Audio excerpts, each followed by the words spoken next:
Coal, the most important fuel in use today. Great Britain has the richest coal seams in the world, and this basic wealth played a major part in industrial expansion. More and more seams were opened up below the countryside, and around the mines, Britain's industries and towns converged. After 200 years of enterprise, Britain had world markets for her coal.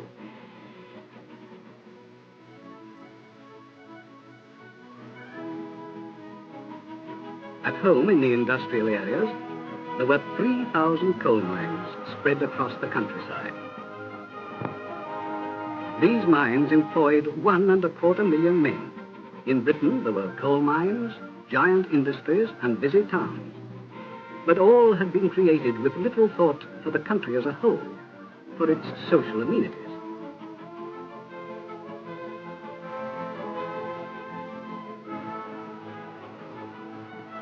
But that's an old story, and now here's a new one. It became clear that if Britain wanted her coal resources to last, she had to plan for the future. And now, here in Scotland, is the pithead of the new world, right in the heart of the countryside.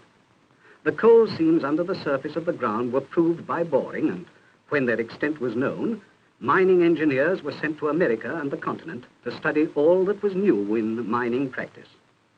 The surface buildings of the pithead are built on modern symmetrical lines in the form of a square. One shaft is used for transporting men and the other for coal. Safety, efficiency, and economy are the three considerations of the plant. And there is no longer any reason for a new coal mine to be a blot on the landscape. The fountain serves a dual purpose, for it cools the water used by the winding machinery. But the plant is not restricted to buildings and machinery. The miners take an all-round course in mining engineering and supplement their practical training by attendance at the mining school near the colliery. They study geology, mechanics, physics, mathematics, and science.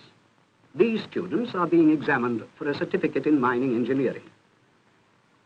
Besides this training, the miners are instructed at the colliery in the use of safety appliances.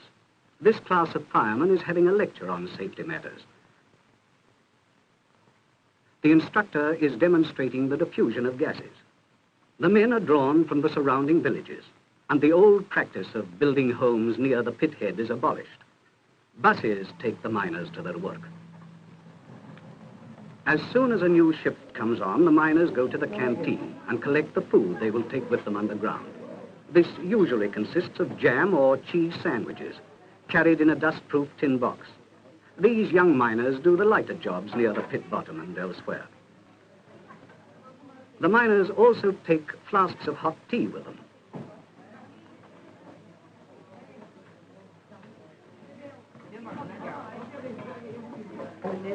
They go from the canteen into the pit baths and change into working clothes. A separate locker is provided for each man's clean clothes.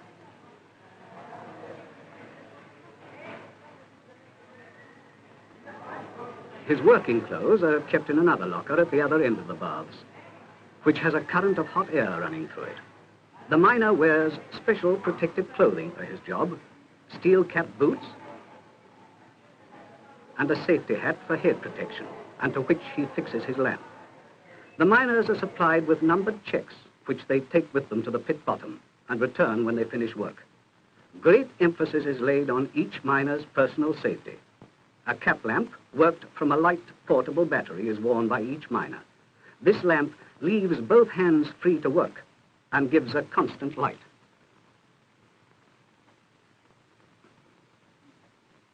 In this mine, one shaft is used for winding coal and one for men. The men use the downcast shaft. Each shaft is operated from its own winding engine house. Here again, the latest electrical braking and speed controlling devices have been installed to ensure the safety of the men. The cage holds 20 men at a time. The signal is given to the engine house, and the descent of the cage is controlled by the engineman, who keeps a constant watch on the indicators recording the position of the cage in the shaft.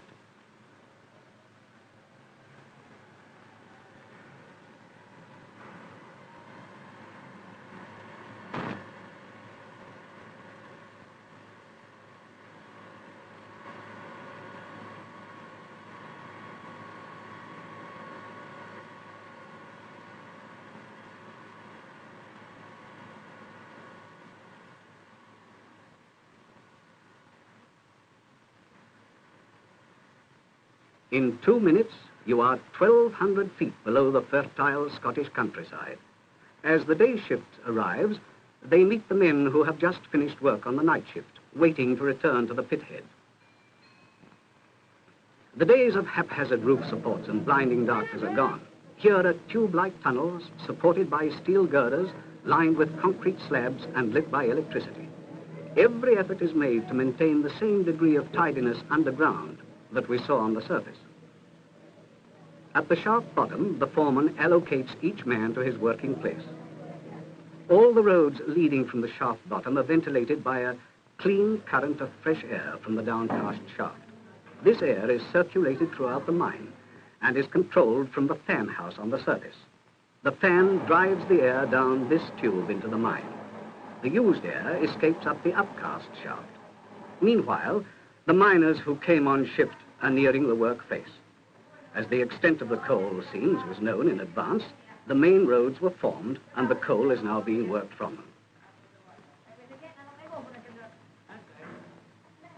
At the coal face, strict attention is constantly paid to roof support. These men are securing the roof at the end of the shift. Machines are used where possible underground, and this electrically driven coal cutter drives a cutting arm under the coal, making a cut along the face of the floor of the seam. The cutter pulls itself along by means of a strong wire rope. This type of machine is used in seams being worked by the long wall method. In the short wall method of working, a similar machine can be used to cut the coal either vertically or horizontally.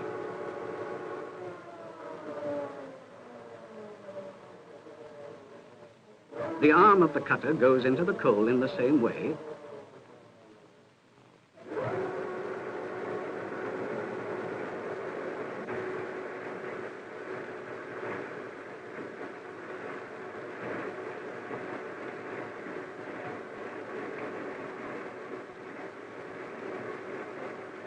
when it reaches the face, it cuts across.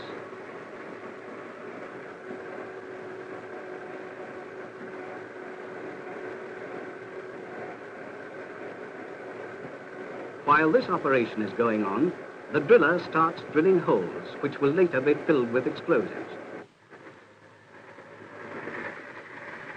When the whole face is cut, the machine is withdrawn.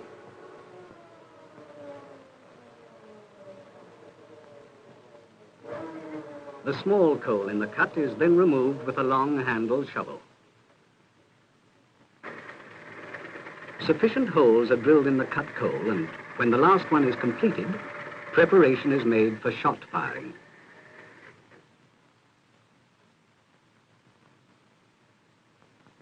A safety lamp is used to test for an explosive gas called fire damp. If present, a blue flame would appear inside the lamp.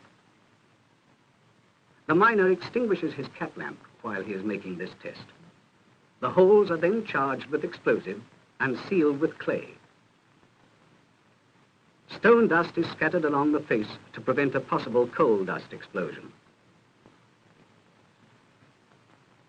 When the men are well clear of the face, the shot is fired and goes another piece of coal.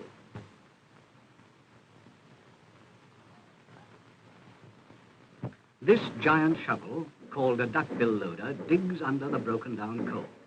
From the shovel, the coal is conveyed along a steel shaking conveyor. This conveyor has a reciprocating action driven by an electric motor and carries the coal to an endless belt conveyor.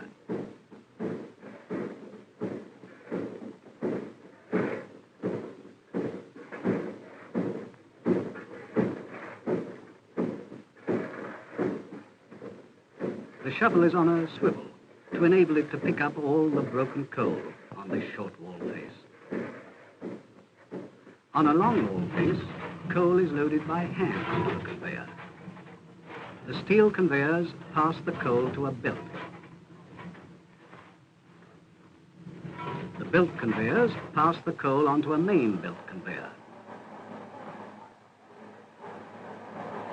This main belt carries the coal to the loading station, where it is filled into 3.5-ton steel cars. The cars are moved forward by machinery controlled by a lever. one man doing the whole operation.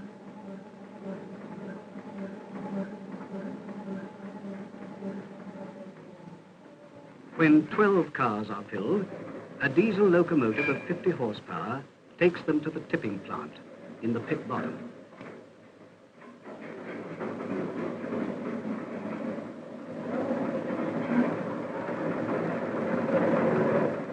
This way of moving cars is highly efficient, a locomotive being able to handle much more tonnage on the level than any other form of haulage. In this case, the locomotive is pulling 42 tons of coal.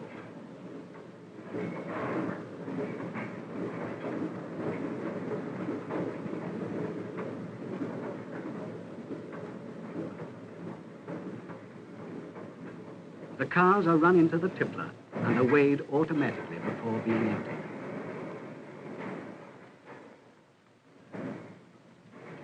The couplings on the cars are of a swivel type, and any number of cars can pass through the tippler without being uncoupled.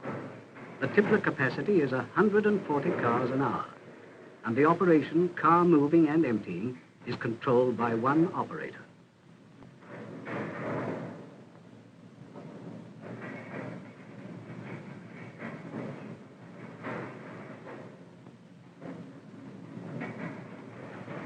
The coal is tipped into a skip, which holds 10.5 tons of coal and is wound up the upcast shaft, which is on the south side of the square near the railway sidings.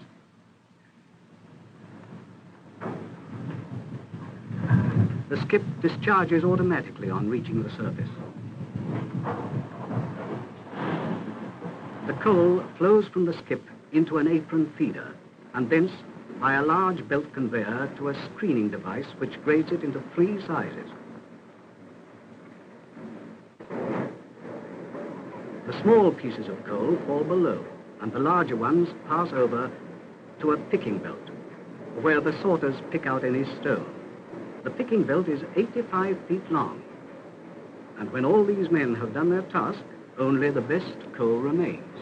Finally, the larger pieces are re-screened and pass on a loading boom into a wagon.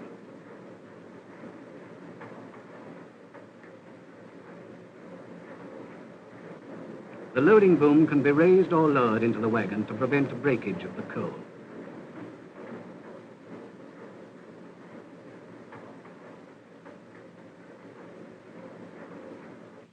While the larger coal is being sorted in this way, the small sizes are conveyed to the washing plant in a separate part of the building.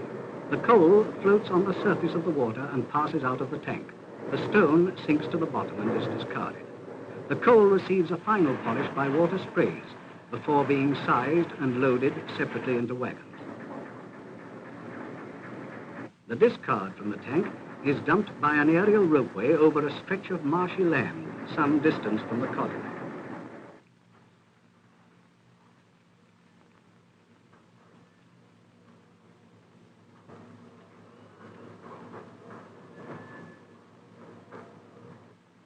Back at the screening plant lie wagons of coal sized and graded with care and precision. The rate of production is over 1,000 tons per day, but it is planned to raise and load 400 tons an hour just as easily. And all this is accomplished without spoiling the outline of the countryside. While this coal goes down the line to play its part in production, the day shift have arrived back at the shaft bottom.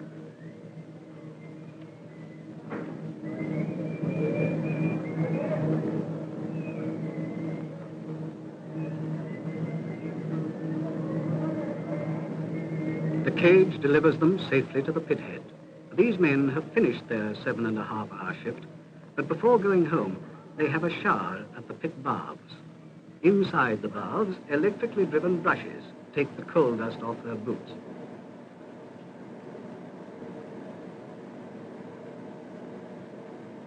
The miners' welfare is given great consideration, and emphasis is laid on health and cleanliness. Further, owing to the excellent working conditions and training, the accident rate is low. The miners here don't suffer from fatigue as in the past, and unrestricted, they enjoy their freedom at the end of a working day.